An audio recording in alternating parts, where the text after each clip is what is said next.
I think I do see him now. I'm gonna turn my camera on and stop my screen share temporarily here. All right, so welcome to tonight's meeting. Before we begin, I just want to introduce myself. I am inside our facilities at Valley Water, so I am wearing a mask per county health regulations. I wanted to thank you all for joining tonight's meeting. Before we begin, I would like to just go over and review some Zoom related items. I know we also have a Facebook Live audience as well. Real quickly here, I'm gonna reshare my screen so that everyone can see how to use our Zoom. So most of you are joining us via Zoom, and so you can make sure you hear us by making the audio button on your toolbar is right below or above your screen, depending on what device you're using. If you feel like you have a hard time hearing, if your internet's going out, feel free to call in. You can use the webinar ID that you've probably seen on a lot of invites. You will have an opportunity to ask questions. We invite you to ask as many as you would like. There's a Q&A button at the bottom or on some toolbar on your device. Please enter your questions into there. We don't recommend you using the chat. Those tend to get buried very quickly. If you prefer to ask your question verbally, feel free to raise your hand. I will enable your microphone, and then you can unmute yourself after that. If you are joining us by phone, to raise your hand, you'll press *9, and then press *6 after I enable your microphone to ask your question. And if you're on Facebook Live, you can also just plop a question into the comment, and then we'll read the question into our chat. Also, I'm gonna stop my screen share here real quickly. So what I'll do right now is just kind of give you an overview of tonight's programming. After I'm done speaking, you will be, real quickly here, I'm gonna spot myself. You'll be hearing from our chair, Valley Water Board Chair Escamara, and then you'll also see a informational presentation from our staff. After that, you'll have a Q&A segment where you can ask your questions, get some public feedback. And then about 6:30, we'll end the meeting for tonight if there are no other questions or hands raised. I will be putting into the chat the website where you can also see the presentation slides. The presentation slide is on our groundwater program page on valleywater.org. You will see that pop up shortly here in the chat as soon as I get my right screen on. See here, give me 1 second. Making sure I don't mention the wrong person. And I have a question about enabling transcript. I would enable the transcript. It should be on now. And hopefully this AI can hear me speak through the mask. So yes, Marley, the transcript is on. Also, on that page I just put there, you will see the presentation recording get posted once the meeting is over, and then it'll be posted in a few days. With that, I'm going to hand the floor over to our chair. Chair Direct Tony Escamara represents District 6. Welcome, Chair. Thank you, Albert. Good evening, everyone that are joining us on Zoom and Facebook Live. My name is Tony Escamara, and I have the privilege of serving as the chair this year. But I also represent District 6 on our board. As you can see tonight, Valley Water is continuing to host virtual public meetings due to the challenges presented by COVID-19 and the Delta variant. We hope you and your loved ones are continuing to stay safe in these challenging times. We look forward to engaging you all tonight on this very important topic. Welcome to any elected officials and representatives and their staff that are joining us tonight's meeting. And also welcome to my colleagues on the board, Director Dick Santos and also Director Nai Shua. Tonight's topic is timely because Santa Clara County is in an extreme and exceptional drought, and everyone is urged to make water conservation a way of life. Valley Water is doing everything that we can to ensure that we provide safe, clean water to our community. That commitment involves protecting and replenishing local groundwater supplies to make sure that we have a reliable water supply in years to come. Groundwater is an essential local water resource, providing nearly half of the water that we use in our county. Tonight, you'll hear more about our groundwater management plan and the opportunities to provide feedback on the changes to that plan. Updates to this plan are required every 5 years by the state's Sustainable Groundwater Management Act, which is also known as SGMA. These updates help ensure this valuable water source continues to be sustainably managed in the face of climate change and more severe droughts. We look forward to your questions and hearing your feedback about the plan. Albert, back to you. All right, thank you, Chair. And I also want to acknowledge that Director Varela is also in attendance, and then I think Vice Chair Kremens is also on Facebook Live with us as well. All right, so before I continue, I forgot to press record on the Zoom, but we do have a recording on Facebook Live, so need not worry, staff. Before we go into the presentation with our staff, I would be sharing a short information video related to groundwater. Most of you may know what groundwater is, but I know a lot of you may not. And so we're going to do a quick little video presentation here before we go right into our staff presentation.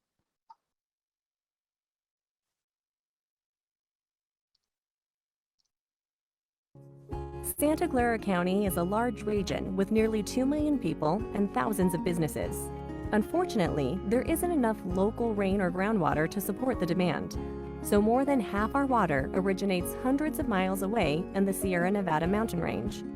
40% is from distant rainfall and snowmelt that flows through the Sacramento-San Joaquin Delta, and 15% comes through the Hetch Hetchy pipeline system. The rest of our water comes from local sources, like rainfall here in the Bay Area, where we have vast underground aquifers and 10 reservoirs to capture and store water for times that are dry. Along with the imported water, the local water is a critical part of our overall water system. Our groundwater is, in fact, our most important reserve, especially in times of drought. But we have to be careful not to pump too much, or the ground above it can actually sink. To manage our water sources effectively, we continually monitor the available supply and release water into creeks and percolation ponds, which replenishes our local groundwater aquifers. The cool thing is that when water trickles down into the ground through gravel and sand, it gets naturally cleaned. What is groundwater? Water from snow and rain seeps into the ground between layers of gravel, sand, rocks, and clay that form very small pockets where water is stored, almost like in a thick, wet sponge. These underground sponges are called aquifers, and many aquifers in the same area are called groundwater basins. During dry or drought years, groundwater acts as a buffer, as a water savings account. This is especially important with California's changing climate that is causing more hot, dry weather and less snow and rain. How do we get groundwater? First, a well is drilled down beneath the Earth's surface to where the water is located. Then, the water is pumped up to the surface through a pipe and sent to where it's needed. Why are some people concerned about groundwater? For many years, people overpumped groundwater without replacing it. Overpumping can lead to serious problems. It can cause the land above to collapse and sink. This is called subsidence. In some parts of California, subsidence is so severe it damages roads, bridges, buildings, levees, and canals. Overpumping can lower groundwater levels and cause wells to go dry. This leaves those who depend on those wells without water. Overpumping can also cause poor water quality. This makes the water unsafe for drinking or irrigating farms. How is groundwater being protected? First, local agencies, community-based organizations, businesses, and farmers are working together to change the way groundwater is managed. In 2014, the Sustainable Groundwater Management Act, or SGMA, was enacted to make sure groundwater is managed for long-term reliability. This law requires community-driven solutions for groundwater management in overpumped groundwater basins. It empowers locals to form groundwater sustainability agencies, called GSAs for short, to define community goals for groundwater management and to find other options to prevent overpumping. Each GSA in overpumped basins must create a plan, called a Groundwater Sustainability Plan, to show how they'll manage their groundwater over the next 20 years to ensure it's available for use long into the future. What is California doing to help support local agencies and protect groundwater? California's Department of Water Resources, also called DWR, works with GSAs to help them be successful. DWR provides grants to local agencies to help them develop and implement groundwater sustainability plans and for groundwater projects. DWR helps locals better understand their groundwater by working with them to install groundwater monitoring wells and stream gauges, and by providing them with statewide data sets, reports, and other detailed information. To protect groundwater and to ensure all beneficial users are considered in groundwater sustainability plan development and implementation, DWR reviews the plans to determine if the plans are likely to reach the goal of long-term groundwater availability. DWR also reviews annual reports and 5-year updates to ensure that GSAs are making measurable progress. Community involvement and local solutions are key to ensuring the long-term reliability of groundwater. In some California communities, groundwater sustainability plans are being developed now. In others, they're already being put into action. In either case, you can be a part of the groundwater solution. Learn about groundwater management in your community, attend meetings, and share ideas. To find your GSA, visit sigma.water.ca.gov/GSA.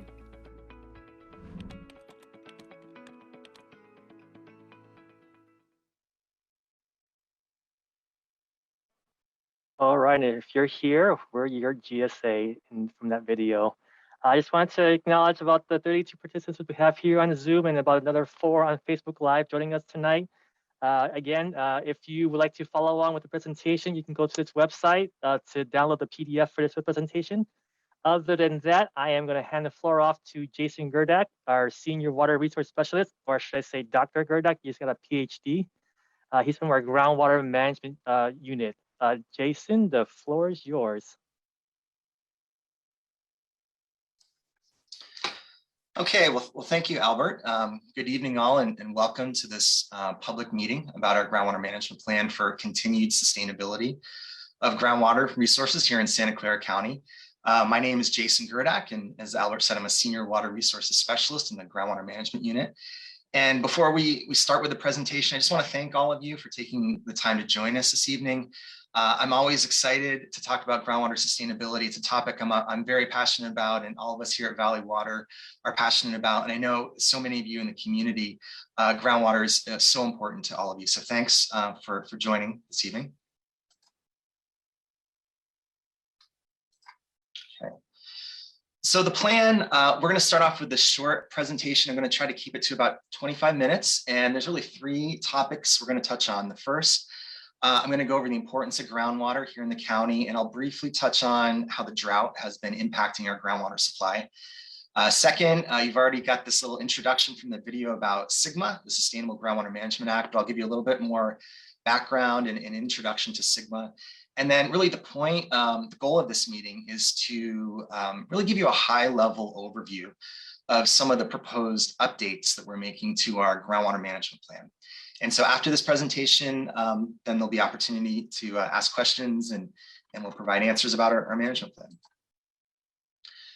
So a real brief introduction here and goals for this evening. So as the Groundwater Sustainability Agency for the county, we have certain roles and responsibilities to ensure a sustainable, reliable groundwater supply. And that includes engaging and informing all of our stakeholders and reaching out and doing coordination with other agencies. So really to that end, the goal for the evening is we want to give you this progress update on our groundwater management plan so we can ensure continued compliance with SGMA. And then at the end of the presentation, I'll walk through timeline and next steps and ways you can continue engaging in this process. Okay, well, the first topic, the importance of groundwater. And just as a reminder here, we manage 2 groundwater subbasins. The first is the Santa Clara subbasin outlined here in green. And there's 2 groundwater management areas, the Santa Clara Plain and the Coyote Valley. And we also manage the Yagas subbasin, which is also a separate groundwater management area. Hopefully a number of you have seen this graphic before. We use it in many of our reports, but it's a really nice graphic that tells a story of Valley Water in our role as a special district. We were created to manage groundwater in the county, and really illustrates how we've been sustainably managing the groundwater now for many decades. So if you focus in on the blue line here, this is our groundwater elevations throughout the county. And you can see in the early part of the 1900s, groundwater was being overpumped. The water levels declined a lot. and it resulted in land subsidence throughout much of the county, or sinking of the land. In the 1930s and 50s, Valley Water built reservoirs where it helped us capture local water and store it, and we used it in managed recharge programs, and that helped improve and stabilize the groundwater levels. But because of drought and then population growth in the middle of the 1900s, that put more stress on the groundwater conditions. So beginning in the 1960s, we began importing water from outside the county. We also constructed our first water treatment plant. And so those actions were key for us to prevent and stop subsidence in the county. And we haven't had subsidence in the county since the early 1970s. And then throughout the 1980s, we continued importing surface water, and you can see our groundwater levels recovered over those decades. And certainly during drought, you can see water levels decline, but it's really through our investments in storage and managed aquifer recharge. We have a diverse supply of water that's really allowed the groundwater levels to recover and be at the sustainable conditions that they are today. So the takeaway from this graph is that we're in a good place in terms of groundwater sustainability, but it wasn't easy. It wasn't quick to get here. We've adapted all along the way to changing conditions, and we've had to make some difficult decisions and large investments really to keep the groundwater sustainable for the benefit of the community. So just like in most parts of California, groundwater is an essential local resource here in Santa Clara County. In typical years, it provides us nearly half of our overall water supply. But if we look at just the North County up here, groundwater over the past 10 years, it is almost 30% of the total water use and supply. But in South County, groundwater is about 94% of the total water use. So we know the South County communities are incredibly, almost 100% reliant on local groundwater. So groundwater, incredibly important local resource. It supplies the retailers. It supplies water to domestic wells. This is a photo of our free domestic well sampling program. Groundwater supports many industries, including Silicon Valley. We know groundwater is incredibly important for supporting irrigated agriculture, especially in South County. And groundwater is important. It supports a number of groundwater dependent ecosystems throughout the county. And this is Laguna Seca. It's an important wetland that's in Coyote Valley. I'm just going to pause here for just a second, and hopefully you all know that Santa Clara County is in extreme drought currently, and Valley Water has been urging really conservation as a way of life, and the board's recent request for conservation.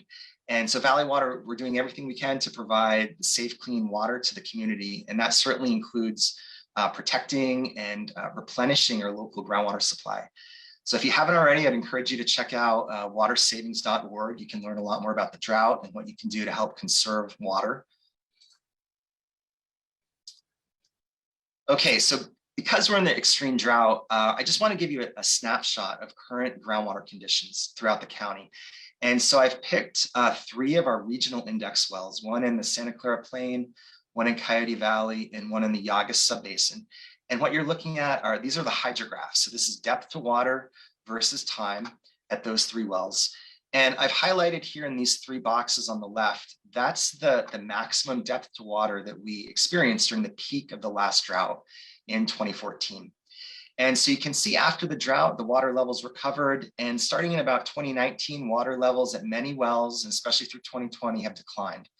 And now the water levels highlighted here in the boxes on the right indicate that at least at these 3 wells, we're only about 10 to 30 feet away from water levels during the peak of the last drought in 2014. So clearly groundwater throughout the county has been declining over the last year and a half because of the dry and drought conditions. So declining groundwater levels, there's certainly a concern from a water supply standpoint, but we're also concerned for declining groundwater levels because it could increase the risk of resumed land subsidence, especially in North County. And so this map on the left shows the extent of the historical subsidence through about 1970, and there was almost 14 feet of subsidence, compaction of the land surface centered in San Jose and Santa Clara. And so it's critical that we manage our groundwater so we don't allow subsidence to continue or to happen again. And just to illustrate the consequences of subsidence, this is a photo of the yacht club in Alviso before subsidence. And here is a more recent photo, and you can see there's about 10 feet of subsidence that happened in this area. And the bay is being held back by this levee system. So it's critical that we manage groundwater to prevent subsidence in the county. And of course, the other reason that we're concerned about dropping groundwater levels is the increase of wells going dry. And I just wanted to point out, these are a couple articles from back in the peak of the drought in 2014 and 15, just to remind us all that in other parts of the state, thousands of wells went dry, notably in the Central Valley. Many of them were in the San Joaquin Valley.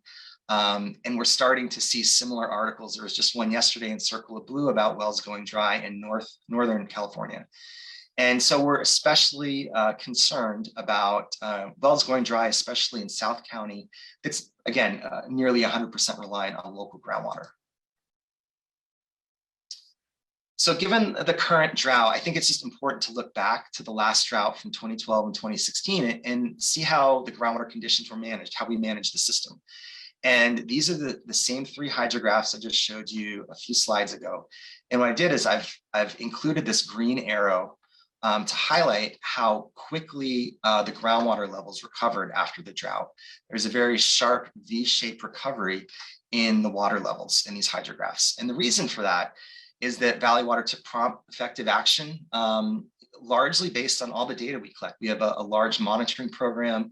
We're always looking at that data. We're using it in groundwater models to make forecasts of how the groundwater conditions might vary under different operational scenarios. The groundwater conditions during the last drought triggered various management actions that are described in our groundwater management plan that I'll talk about in just a minute. And we had enhanced coordination with many of the retailers and other stakeholders around the county. So the result was this very quick V-shaped recovery in our water levels. And the key during the last drought was the community response in terms of water use reduction and conservation efforts. And that is going to be key again during this drought to make sure our groundwater levels and all our water recover. We also encourage retailers to shift to use to more of the treated surface water that we provide them. So they pumped less groundwater. And then as soon as surface water became available, we ramped up our managed recharge program. So those were all really key to get the groundwater levels to recover. And the important outcomes from the last drought, there was no land subsidence in North County. And so far during this drought, there's been no land subsidence during this drought either. Also, we never want any wells to go dry, but during the last drought, there were 14 wells that were reported dry to us. And that's there's nearly 6,000 wells around the county. So it's less than 0.25% of all of our wells. And those wells that did go dry were located on the margin of the groundwater basin, where groundwater conditions are more uncertain. And so far during this current drought, we've had no reports of wells going dry.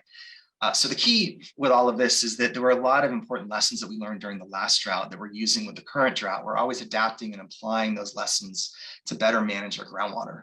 And so none of us have a crystal ball. We don't know how long this current drought will last or the severity of it. But I can assure you we're doing everything we can at Valley Water to have another quick V-shaped recovery in our groundwater levels. Okay, so that was a real quick overview of the importance of groundwater in the drought. And so I just want to spend a few more minutes on SGMA, the Sustainable Groundwater Management Act. And SGMA applies to only medium and high priority or critically overdraft basins. And both of our basins have been prioritized as high priority. So we have to comply with SGMA. And SGMA was a landmark legislation. It was passed in 2014. It took effect in 2015. And why it's so important is it empowers these local agencies called groundwater sustainability agencies to manage the local groundwater. And there's a philosophy that groundwater is best managed locally rather than by the state or a federal level. So these GSAs, they develop and they adopt groundwater sustainability plans or alternatives to a GSP. And that's actually what we have that I'll talk about in just a minute. And so the GSAs have local control, but the state has been providing both technical and financial assistance to GSAs. And then the key is the state acts as a backstop. There will be state intervention if a GSA is not doing what they're supposed to under SGMA. And all basins are required to reach sustainability within a 20-year implementation phase under SGMA. So that for us, that's 2042. So the goal of SGMA really is to avoid undesirable results that are significant and unreasonable. And what I've done here is I've shown the 6 sustainability indicators. And if you've seen any SGMA presentations, you might recognize these DWR signposts for SGMA. So the goal of SGMA is to avoid chronic lowering of groundwater levels, chronic reduction of groundwater storage, to prevent seawater intrusion, degraded water quality, land subsidence, and to avoid depletion of interconnected surface water that have adverse impacts on beneficial use of that surface water.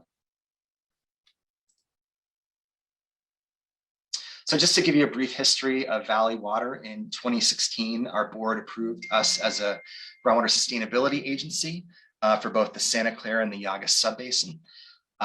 In 2016, December 2016, we submitted, this is our 2016 groundwater management plan as an alternative to a groundwater sustainability plan. And we chose to do that because we have already had this comprehensive and effective groundwater management plan in place that we've been using for many years. And we received in July of 2019, the Department of Water Resources, they approved our alternative, and they provided us 5 recommended actions that I'll discuss in just a minute. And then under SGMA, we're required to update this plan once every 5 years. And so that's really one of the goals of the meeting tonight, again, is to give you an update on the progress of this updated plan. So the groundwater management plan, I know a lot of you in the community are aware of this and looked at it. It's really our overarching guiding document or framework document of how we manage groundwater. And it outlines our various authorities, both under our District Act and under SGMA. It outlines all of our coordination with partners and other agencies. There's a lot of detail in this report about the physical aquifer, the groundwater conditions, how we monitor for groundwater conditions and monitor for subsidence. It lists all of our various groundwater management programs and all the actions we might take to achieve groundwater sustainability. And outcome measures. It also lists, these are basically our sustainability metrics or targets.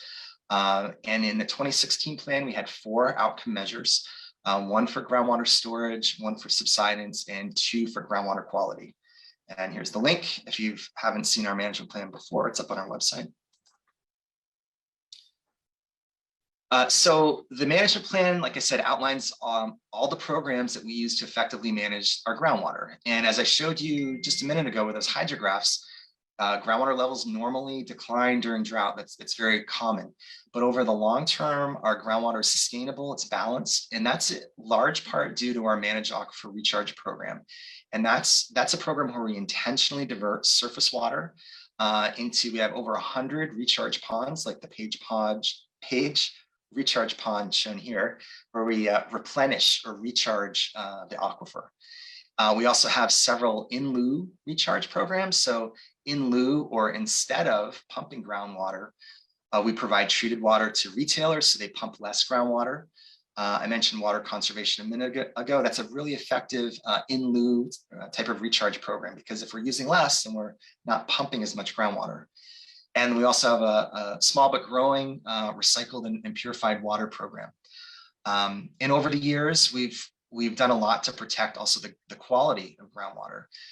Going back to the 1950s, our work on slowing down seawater intrusion in the 80s. We did a lot of work with contamination around Silicon Valley.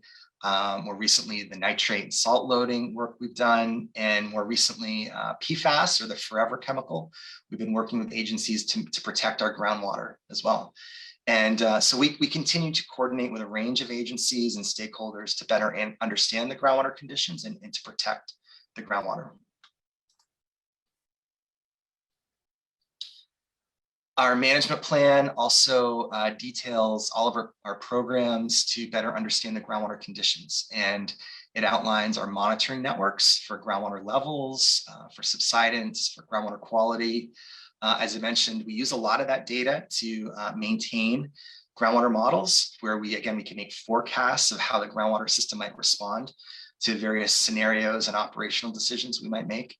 And the plan outlines various special studies that we've conducted. And one of those is a study to identify groundwater dependent ecosystems, or GDEs, which I'll talk about in just a minute. So as I mentioned, we use an adaptive groundwater management approach. So we're constantly collecting data and analyzing it, and that helps us to make best informed management decisions. And what we do is report out to the public on a variety of timescales, the results of the data, the groundwater conditions, and how we're achieving our outcome measures related to groundwater sustainability. And so we do this monthly with both our water tracker report and our groundwater conditions report. And in particular, this groundwater conditions report, we report out on managed recharge, groundwater pumping, and groundwater levels. Another report we put out, our annual groundwater report. This usually comes out toward the end of the summer. It's a more in-depth overview of the groundwater conditions over the previous year. Now under SGMA, we're required to submit an annual water year report by April 1st every year. And as I mentioned, now we have a 5-year update for our management plan under SGMA. And so all of these reports, as well as all the historical and current groundwater level data that we collect, is available on our website. So I encourage you to check out these reports and the data as needed. And so finally, onto the last third of the presentation here about our proposed updates for our management plan. All right, so because our management plan has been working well over the years, most of the updates that we're making to the plan, I would say, are relatively minor, sort of technical updates. For example, we're updating all the data in the report to cover the most recent period from 2010 to 2019. So that means we've been updating all the tables and all the figures, all the graphs. This is just one example of an updated map of the generalized depth to first water that shows areas where there's naturally occurring shallow groundwater throughout the basins. And we've done a lot of other updates, like we always look at our monitoring programs to identify any gaps or redundancies. So there's just a few examples of some of the updates we're making. Some of the more substantial updates we're making are based on those 5 recommendations that Department of Water Resources provided when they approved our alternative. And I'm just going to walk through these real briefly. The first, they recommended identifying groundwater dependent ecosystems, or GDEs. And this was actually, this topic, we got other comments when we submitted our plan back in 2017. And so what we've done is we've been following the Nature Conservancy GDE guidance document shown here. It's a very flexible, scientifically defensible approach to identify groundwater dependent ecosystems. So we've been following that approach, and what you'll see in the draft management plan, there's going to be a lot more detail and information on how we actually identify the GDEs. But tonight, what I'll do is just give you a brief overview that the approach that we used a combination of both state and local vegetation maps. We use our depth to water groundwater maps, and we had biologists from Valley Water. You can see here, they did extensive field assessments of GDEs over the past year. And so what you'll see in the plan are detailed maps for both of our subbasins that show the location of GDEs. And we're also including, there's about a 50-page technical report that will be included as an appendix that spell out in a lot of detail our methods and all our results and how we came to these GDE maps.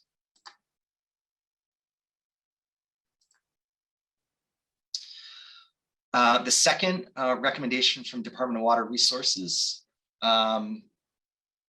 department, they recommended that we project the groundwater budget, considering climate change and population growth over a 50-year planning horizon. And this is something that we've been addressing in more of a hybrid approach, where we're only projecting out to the year 2045 right now, just to stay consistent with many of our other planning documents that go out to 2045, like our water supply master plan. And so when you'll see in our draft groundwater plan that there'll be some tables, it'll be a water budget, a projected groundwater budget out to the year 2045, and how climate change is influencing primarily natural recharge in the basin. The third recommendation here, DWR recommended that we separate out the water quality outcomes for each of the 2 subbasins. And so that's something we routinely do anyway with our annual groundwater report. So we've addressed that comment relatively in a straightforward manner. The fourth recommendation, they recommended providing additional clarification on our outcome measures. And our outcome measures, these are our metrics or our management targets. These are quantifiable goals, and they help us track performance if we're having sustainable groundwater. And so basically the reason they made that recommendation was in the 2016 plan, it only included outcome measures. We didn't include lower thresholds that would quantify undesirable results. So what we're adding to this plan this time are outcome measure lower thresholds, and these correspond back to each of our outcome measures, and these are quantifiable values that define undesirable results for each of our sustainability indicators in the plan. And then the last of the 5 recommendations was to develop a seawater intrusion outcome measure, because there has been some historical seawater intrusion, specifically in the shallow aquifer. And so seawater intrusion is when ocean water, or in our case, the bay, can flow into an adjacent aquifer. And so what you're going to see in the plan are a series of diagrams like this one that better explain exactly what seawater intrusion is and where it has occurred historically. And generally, there has been some seawater intrusion in the shallow aquifer system near the bay, but there is no seawater intrusion based on all of our monitoring in the deeper principal aquifer. And that's important because that's where nearly all of the water supply wells are screened and draw their water from. So this new seawater intrusion outcome measure is going to be based on the historical extent of seawater intrusion, and we're also proposing some new monitoring for both the shallow aquifer and the deeper principal aquifer to as a first sort of detection or identification of seawater intrusion. And so the plan will have much more detail about information of how our groundwater is vulnerable to climate change and sea level rise. And as we've been working on this update over the past year and a half, we've been sharing a lot of the updates through our emails to our interested parties list. We've been putting updates on our website. We've given a number of updates to all the water retailers. We hold a quarterly joint water supply and groundwater subcommittee meeting with all the retailers.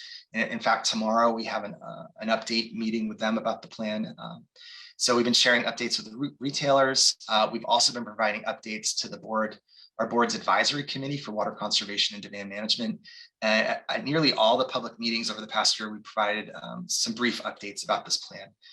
And of course, we're holding the public meeting tonight, and look forward to the questions you have about our plan in just a minute. So thinking ahead, the remainder of this year, our expected plan in terms of releasing the draft plan to the public is we're shooting for September, likely towards the end of the month of September. What we're going to do is post the draft plan on our website. We'll send out an email to our interested parties list. We'll probably post through Nextdoor as well that the plan is there. We'll have some instructions on how to provide and send us comments and feedback on the plan.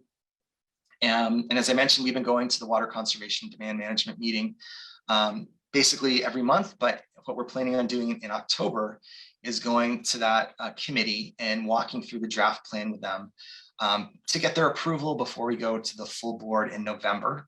So both of these meetings are public. There'll be a public hearing at the board meeting where we'll consider and hopefully adopt the draft plan. And then ultimately, the deadline, as I mentioned, we have to submit the final management plan to Department of Water Resources before January 1st.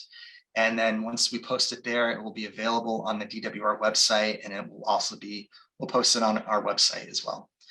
So looking beyond January 1st, of course, we're going to continue updating and implementing our plan. We have this adaptive management philosophy, so we're always improving and adapting as we move along to make sure groundwater is sustainable in our county.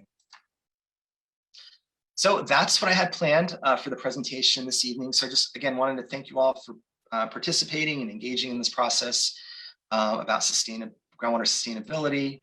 And we have time now for public feedback and to answer any questions you have. So I'll turn it back to Albert. Thank you. All right, thank you, Jason. So I'm going to stop here. There you go. Thank you. So we have quite a few questions. I do want to ask a couple of questions that we typically see related to groundwater recharge. So again, please enter your questions into the Q&A box below. You can also raise your hand. I already see one up there. And if you're on Facebook Live, we'll get those questions in as well. We will go as long as we need to make sure your questions are answered. I'm thinking we'll probably be ending tonight around 6:45 to 7 o'clock. So if you have to leave us, thank you for joining us. Enjoy your dinner. But if you're here sticking around with us, we'll be sure to ask your questions. Jason, before we start with the questions in the Q&A, I want to ask about our recharge ponds. I know a lot of folks have questions about them going dry. So one of the things is that why are many of our percolation ponds dry? And do we anticipate them being filled again? Yeah, that's a great question. We get that question a lot lately. It's really due to the extreme drought conditions that we've had in the county. We've had to drastically reduce our managed recharge program. Typically, we fill those percolation ponds with imported surface water from outside the county and also from water from our local reservoirs. And that water isn't available right now because of the drought. So we've had to drastically reduce the amount of water in most of those percolation ponds. So we've been working very hard here at Valley Water, our imported water unit, to secure additional imported supplies. So as soon as we do have that surface water available, we'll be filling up those ponds. But we have been, the water that we do have, we've been focusing on South County and Coyote Valley to make sure those more groundwater dependent communities are getting the focus of our managed recharge program. So yeah, it's been challenging with the drought. So we just have to make the best use of the available supplies that we have right now. And we just all want to continue encouraging the community to reduce their water use per the board's request. Great, thank you. I'm going to hop over to a raised hand here. So I'm going to enable your microphone. This is a phone number from 8150. Go ahead and press *6 to unmute yourself and ask your question. Thank you and good evening. This is Doug Muirhead, Morgan Hill resident. I'm interested in managed recharge and how that works as our allocation from the state and federal projects for imported water is reduced. I seem to remember that there are categories. There's health and safety, there's municipal and industrial, there's agricultural. And so if you could help me understand what those divisions are, and then for the water that comes in the county, how much of that is going north for treated water so they don't have to pump, and how much would be going to South County to fill our groundwater basin, which is essentially our only source of water. I hope I've been somewhat clear on this question. I didn't have a chance to go back and read various documents to get a better understanding before trying to get this question out to you, but it's just kind of burning into my mind, because we just talk about, well, we're at 5% allocation out of the theoretical maximum. Anyway, thank you. Thank you, Doug. Jason, you get that? Yeah, maybe I'll start with the last question first, and maybe get some help on the first part of the question. But when we make decisions about where the managed recharge will flow, whether you asked about North County versus South County, we work as a lot of the different teams come together. One of the major metrics is the groundwater conditions. So we're trying to maintain healthy water levels in both North County, like I mentioned, to prevent subsidence, and also, of course, all the wells to maintain the water levels in South County. So Right now, we've been, I think there's about 10 CFS flow in Coyote Creek. We've been maintaining some flow in Main and Madrone Channel in South County, but most of the recharge in North County is very low right now, just because of the limited supply. And we have had some positive news recently. We requested from the Bureau of Reclamation a public health and safety increase in our water, and that's been basically conditionally approved. And that water will allow us over the coming months to increase our recharge program, both in North County, likely in the Los Gatos system. But we'll also continue making sure the recharge is healthy in South County. And so at that point, maybe, I don't know if Vanessa or others could help with the different categorizations, or maybe Aaron. Yes, thank you. And thank you, Mr. Muirhead. And actually, I'm gonna, I don't know if Greg Williams knows this is coming. It's a complex topic, and I'm gonna offer to have, I know that we've got your contact information, Mr. Muirhead, and have Mr. Williams, the Deputy Operating Officer of Raw Water Operations, give you a call to kind of give you some of those things. So it is a complex topic, you know, when we're talking about what our M&I allocation is, our agricultural allocations, and some of those others. Yeah, and it kind of comes into how we kind of manage, you know, where we're looking at some of these things. And so it does get mixed into the groundwater basin, you know, a lot of times with conjunctive use, or you can mix some of those allocations between the two of them because we have the big mixing pot of the groundwater basin to work on. So I'd like to, you know, talk with you a little bit further on, you know, when we say 5% state allocation, that's 5,000 acre feet. Or when we say, you know, a 55% of our 152,500 of CVP, where does that end up? So I'm going to offer to take this offline with Greg and hopefully talk to you a little bit further. I do want to say though that you did ask a question about you know, where things are going. We did reduce our treated water contracts to 23% or 23% of the scheduled amounts that we had before as a result of the board's call for conservation. We have reduced the recharge. So we are trying to manage our very limited surface water supplies as you have as you have kind of hinted, you know, as we kind of make it through this particular area. And then what we'll do is we'll go ahead and work with you a little bit closer on getting you some actual numbers so we can explain a little bit about exactly which water is flowing into which recharge basins and which creeks. And as Jason kind of alluded to, we did just receive some public health and safety. So we've got a little bit more water for these coming months coming up. So we're excited about that. But the real thing that we've got our eye on, and the other thing that that we could talk about a little bit, Mr. Muirhead, is what happens next year and how much water it's going to take for us to get out of the drought. You know, with these reservoirs going to their lowest levels, and with the idea that we need to be prepared for, you know, a possible or a high probability of a low surface water availability from both imported and locally. What does that mean for groundwater extraction for both North and South County? All right, great. Thank you, Aaron. All right, moving on to some questions in our Q&A. This question comes from Marley Smith. This is related to some of the wildfires we see up north in our state. How would the burning of watersheds in the Sierra Mountains impact our access to imported supply?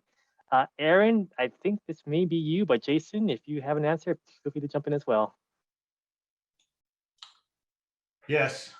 So you know, the fires that have happened and the fires that will continue to happen, you know, are key on our mind. And I think we're basically contractors of what is called the State Water Project and on the federal side, the Central Valley Project. And they are analyzing those impacts right now.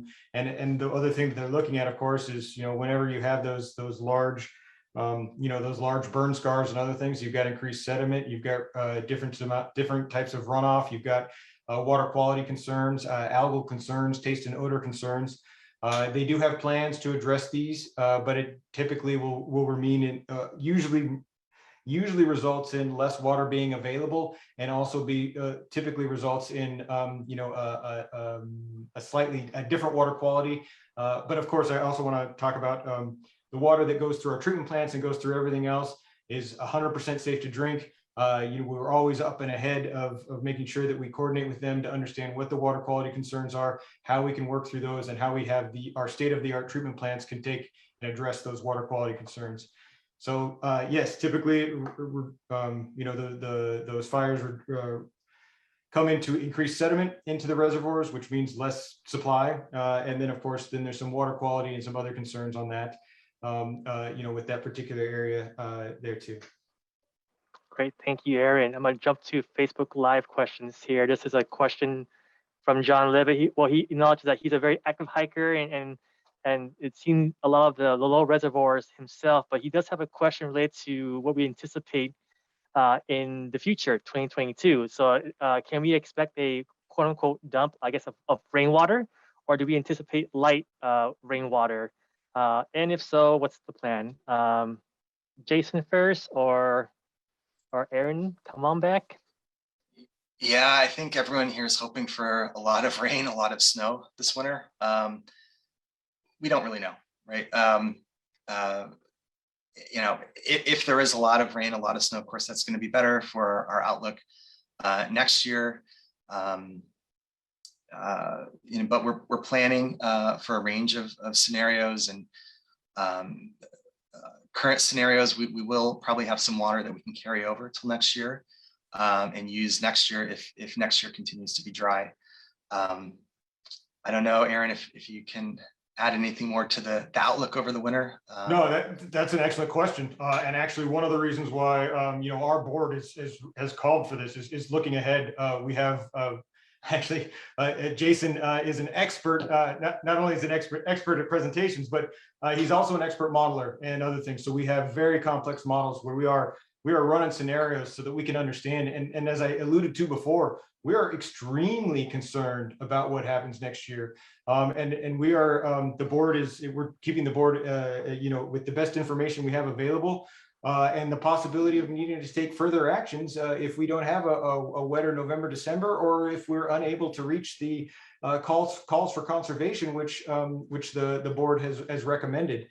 So we definitely have our eyes on where we're going. And this actually also highlights the importance of our groundwater basin and the importance of being able to use it properly, so we don't drain the bank account, I guess literally, or drain the water account, all in one year, but be able to help us move on. Because as we move forward, or as you look into these things, the topics of mega droughts, the topics of looking further as to what how long will we really have, where this goes, and the increased runoff and all those other things.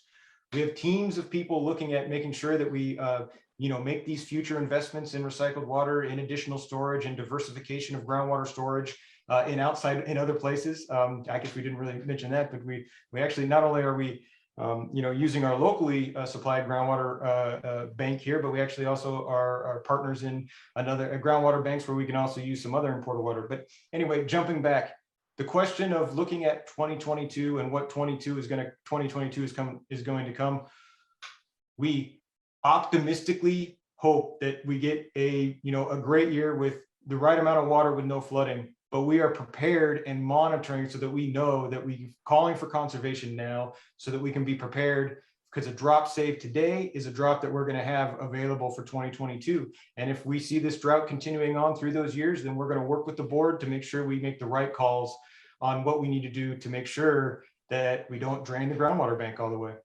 Thank you. Great, thank you, Aaron. And then John, our questioner, just wanted to acknowledge the irony that he's from England and got fed up with rain. Now he's in California with a drought conversation. So thank you, John, for your question. We have about 6 questions here in the Q&A. We're going to move through them.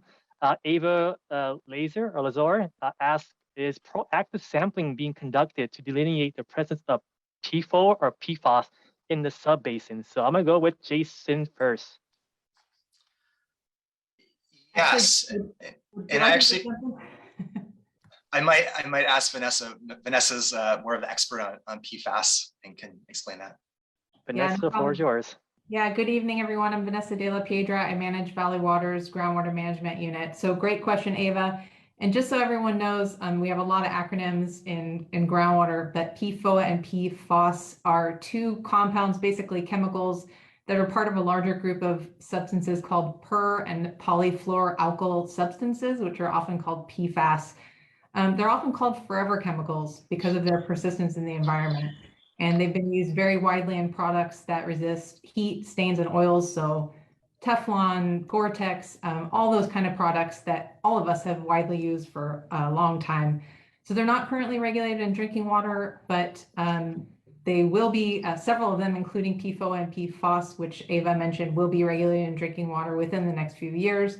And Valley Water has been very proactive in trying to understand the potential threat that these chemicals pose to our local water supplies. So last year we did a round of regional sampling at all of our monitoring wells. And fortunately, we did not find widespread presence of PFAS in our groundwater supplies above health advisory levels. But we are concerned because there are some wells that have PFAS present. And in particular, we had one water retailer that had to take 10 wells offline, water supply wells offline. They weren't required to by the state, but because of the presence of some PFAS, they did remove those from service out of an abundance of caution. So we've been very actively working with that retailer and with the Regional Water Quality Control Board and the State Water Resources Control Board to try to understand the source of that PFAS and try to take the actions that we need to make sure that our local water supplies are protected. So it's something we're very closely tracking and engaging in. Great, thank you. And just for those who are wondering, Valley Water is a water wholesaler. So we provide water to retailers in local communities, about 13 of them in Santa Clara County. All right, moving on to our next question here. This is from, let's see, Marley Smith. A follow-up question, it looks like. She asked, and given that potentially reduced source of import due to exposed land where our snowpacks are, due to wildfire, are we adjusting our projections? And so this is related to our imported water supply. Aaron? Yes, and that's one of the key things that we're looking at. We have a water supply master plan, and then we actually update that yearly.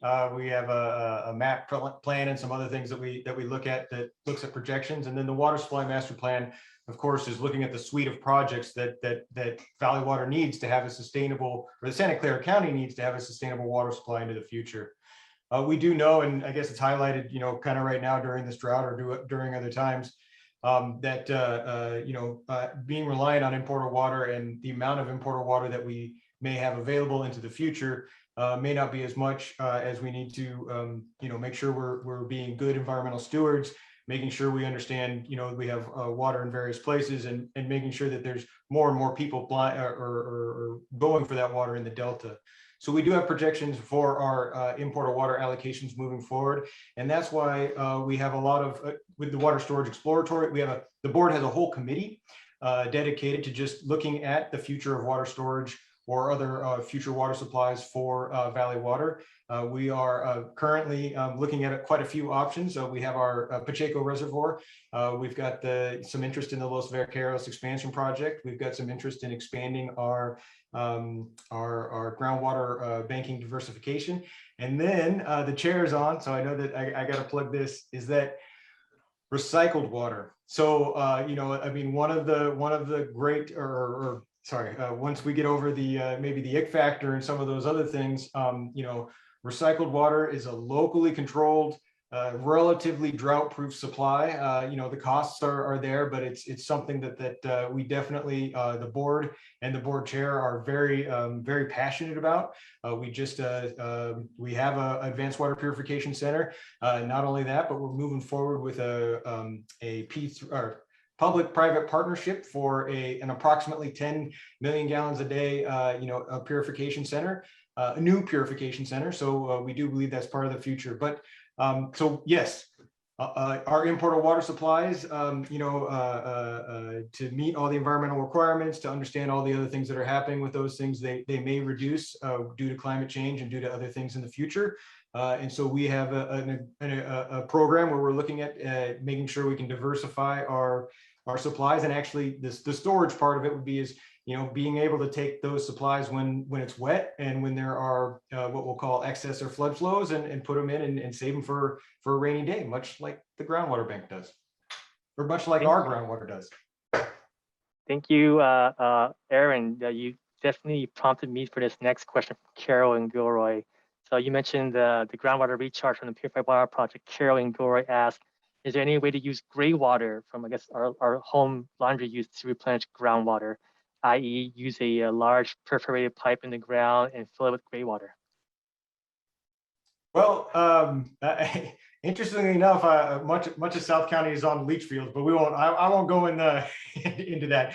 I think what we're really looking, or what we would, I mean, for the economies of scale and the use of gray water. So the idea of using gray water at your own home to water those particular areas and to look at other things is there. The other part about trying to collect multiple amounts of gray water or do other things there is that although we know most of you hopefully are using environmentally friendly chemicals and other things to do your laundry, we're also want to be aware of if we use a large amount of gray water that gets into there, although most of it will get naturally cleaned through various things, there are certain chemicals that can make it through.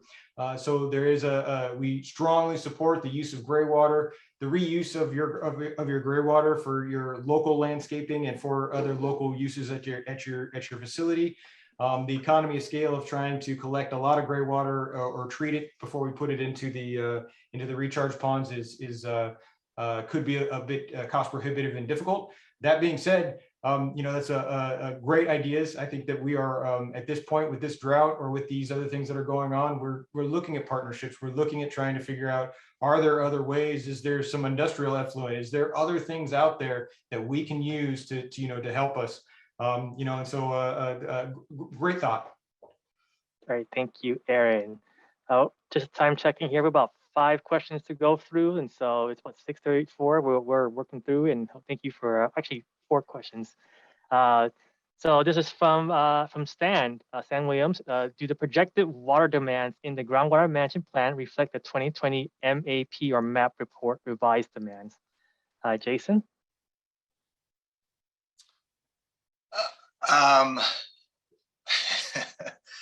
Vanessa, can you help? Sure, Do they? Vanessa? Yeah, so, and when you say, Matt, this is the monitoring and assessment plan, it's the annual process that Valley Water is going through to kind of keep tabs on demands and look at what kind of investments we need to make. And that's associated with our long-term water supply master plan. So I think what you're referring to is that, especially since the last drought, we haven't necessarily seen water demands rebound like they have in previous droughts. So I think what you're asking is the budget that we present in the management plan going to align with those demands? And I believe it does. We can get you a more definitive answer on that. But yes, we're always trying to make sure that our planning documents are aligned, and especially whenever we're talking about future forecasts and water budgets for long-term and overall supplies, our groundwater management plan is essentially pulling from and aligning with our master plan and our urban water management plan. So I believe those will be aligned. Good question. Great, thank you. Back to Ava here, question. Are multiple climate scenarios for 2045 being evaluated for future water budget analysis? Yeah, that's a great question, Ava. So the analysis we've done, we've taken 10 global climate models or GCMs. So we're using an ensemble approach, which is the typical approach with climate impact studies. And so we're using downscaled data from those global climate models. So, the reason you do that is any individual climate model, the projection, there's variability. It could be very different than output from another model. So we essentially take an average of those 10 models and use that as input with our groundwater budget. So in general, the climate change projections in our county will be slightly warmer, most of the models are showing, but also slightly wetter. And so that could have a positive impact on slightly more natural recharge in our basin. But yeah, so we are 10 GCMs with an ensemble approach. All right, great, thank you. This next question is from Carolyn Gilroy. How many groundwater recharge stations, I'm assuming ponds or facilities, are located in the Yagas subbasin? If none, why aren't there any? Can you name them off your head, Jason? I couldn't hear the last part of what you said, Albert. Sure. if there are none in the Yaga subbasin, none of the groundwater recharge facilities or ponds, if none, why aren't there any? So I'm assuming there actually are.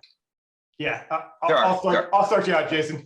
Well, so the biggest, I think what we've got is Yagas Creek, right? So up above Yagas Creek is Chesbro Reservoir, and then Uvis Reservoir that does also run into Yagas. So that's a major part there. We also have the Church Avenue ponds, and then the lower part of the Madrone ponds. Am I forgetting any off the top of my head there, Vanessa? I think you're missing the Main Avenue ponds in Morgan. Oh, of course, and then the Main Avenue ponds. They are in the groundwater management plan report. Vanessa's team has made some excellent looking graphics that actually talk about how much has been recharged over the years in those, well, anecdotally in those, by region, but it'll show you where they are, how much has been recharged over the years in the annual reports that they put out. I don't know if we have that in the link, or not only that, but they also produce a monthly report.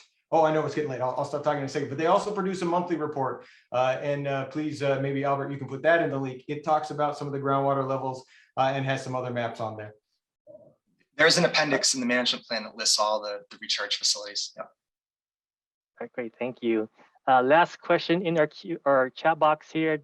Just gonna hopefully just lost my track of my windows. Okay, here we go. In the chat box, this is from Esther.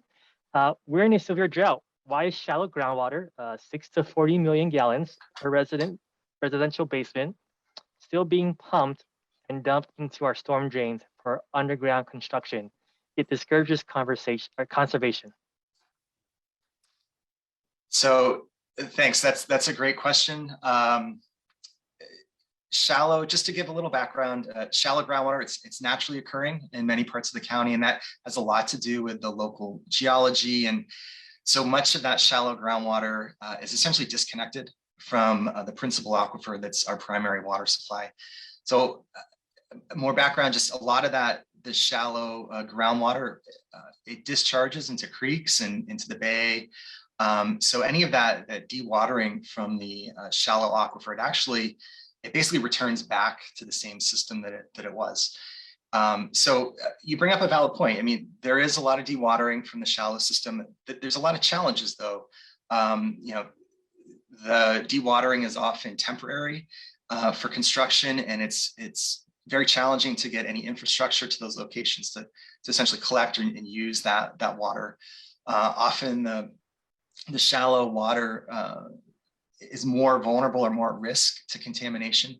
So there could be water quality issues with some of that water that's being dewatered. And so there might treatment or testing might be needed. And some of the dewatering now, it's flowing back into the creeks, and that flow downstream actually supporting some ecosystems. So there could be possibly negative impacts if that dewatering were to be diverted elsewhere. So there are a lot of challenges with the more temporary dewatering. There are some potential opportunities possibly with more of the permanent dewatering in parts of the basin, but again, there's questions about infrastructure and water quality. And so, the drought's always challenging, and the groundwater itself is sustainable over the long term, but Valley Water, we continue to explore different strategies to better understand and use potentially some of the shallow water that's being dewatered. Great, thank you. And then on Facebook Live, Domino, I do see your question. I recommend, he's got a question related to potential future employment with Valley Water. I recommend that you reach out to our social media channel by Facebook messaging us, and hopefully we can get you the right people to connect with you. That's it in terms of the questions. I don't see anything else. I'm gonna hand the floor back to our chair for closing remarks. Other than that, thank you for joining us. Chair, the floor is yours. Thank you, Albert, and Jason, of course. And most importantly, thank all of you for joining us tonight on Zoom and Facebook Live. As a reminder, please continue to conserve water and do your part as we get through this extreme drought together. Remember to visit watersavings.org to get information on how you can save both water and money. We look forward to your continued participation on future Valley Water activities and events. I wish everyone a good rest of the evening, And please stay safe and stay healthy. Thank you. Thank you, everyone.